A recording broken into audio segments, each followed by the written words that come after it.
again, no, we were conditioned, and our disposition is that each and every lawyer in the defense team should be able to argue and to cross-examine and to stand, no, for the defense on any given day and for any given witness. Sa horizon ba na papatawag din sa Article 1 si Attorney Zulaika Lopez? Sa ngayon, wala pa po kaming na pag-uusapan na ganyan dahil nga yung depensa po kasi matagal pa eh. Nandun pa kami sa dulo, no? Speak for them. But only for the defense, napag-usapan na nga kanina at na-clarify na nga, nauunahin munang matapos yung presentation for all articles ng prosecution, tsaka magiging panahon naman ng defense para mag-present ang aming tinatawag na evidence in chief. Tony, may interview kanina si dating NBI Director Jimmy Santiago. No po. Sinasabi niya na tungkol dun sa assassin, ang findings nila sa kanilang investigation, may kakayahan dahil may pera at may resources ang Vice President to hire an assassin. In reaction po? Well, that's his opinion, but that has to be proven. That has to be proven actually in this impeachment proceeding. So, sir, pasensya na po kayo. I really, it's very difficult for us counsels also. We want to answer your questions because we have our opinions and we have our comments, but we just can't do so because of the sub judice rule.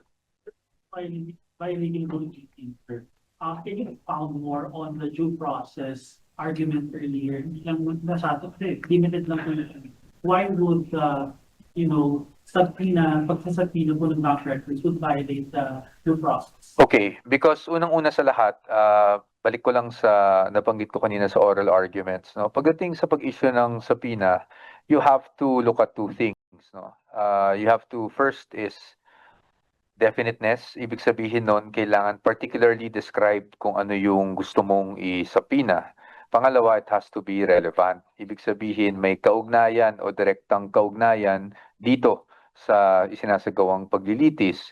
Ngayon, pagdating naman sa due process, no, kailangan natin malaman, pwede ba yung mga bagay na sinasubpoena o hindi under our laws?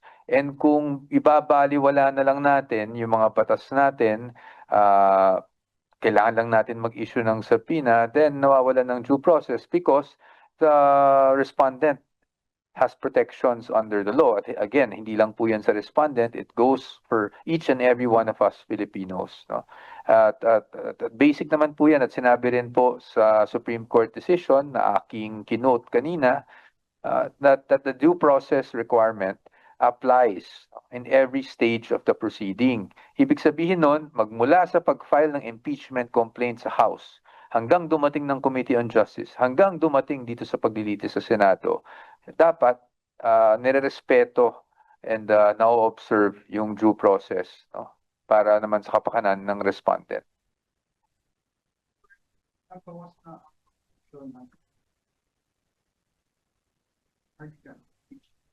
On your part sa PESA, may mangyayari sa pagbabawa dun sa pag-counter ninyo sa mga testigo nila? Too early to say, sir. Kasi mahaba pa to.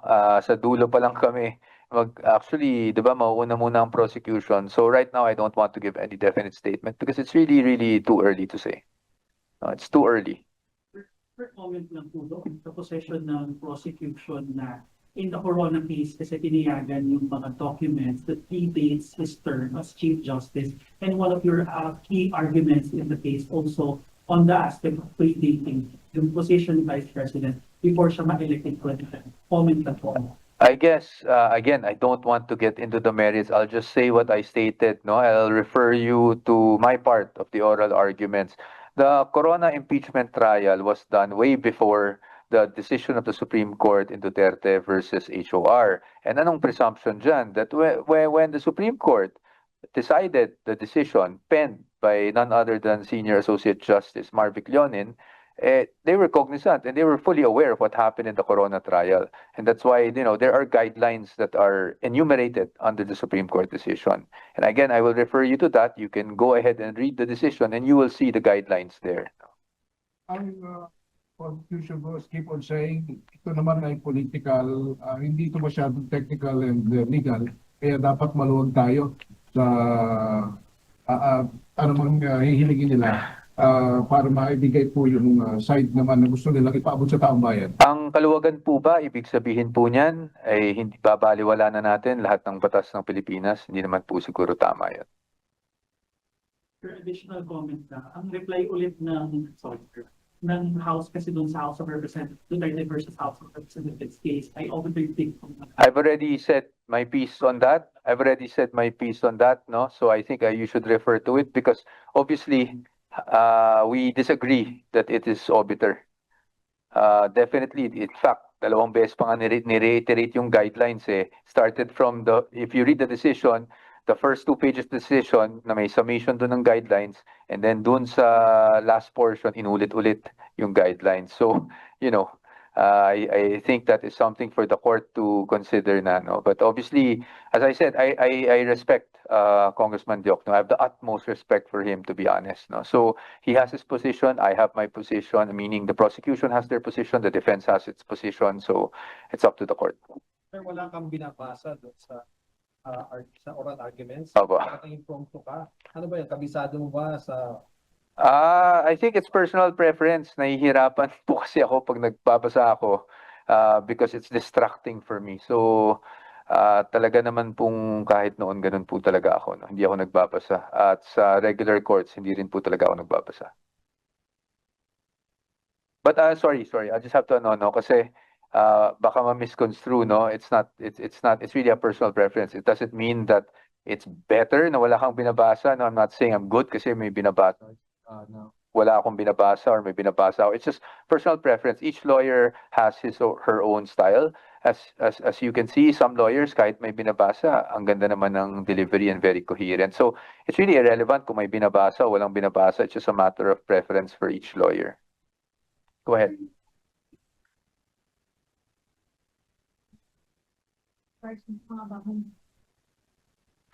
Well, right now, as I said, we're just shifting gears because I think after Director Matibag, we will proceed with Article 1. So now, of course, we're focusing on Article 1. Although we're prepared for it, syempre, as the trial goes, parating na naman may fine-tuning yan here and there. So that's what we'll be focusing on.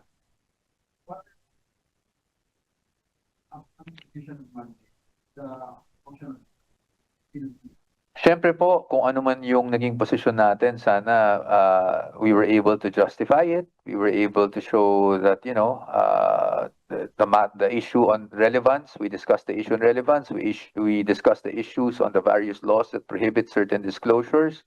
But whatever happens, you know, we'll take it as it is, and we always submit ourselves to the wisdom of the court. And then also, kung hindi man natin magustuhan, there are always going to be legal remedies available.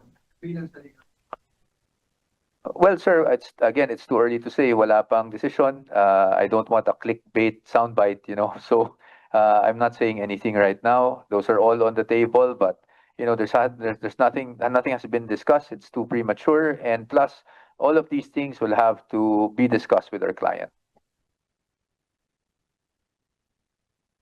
I think so. Pag motions, no, I believe so.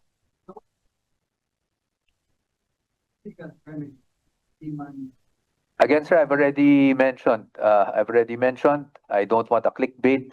I'm sure everyone's asking for a soundbite, and I'm not going to give you that soundbite. Thank you.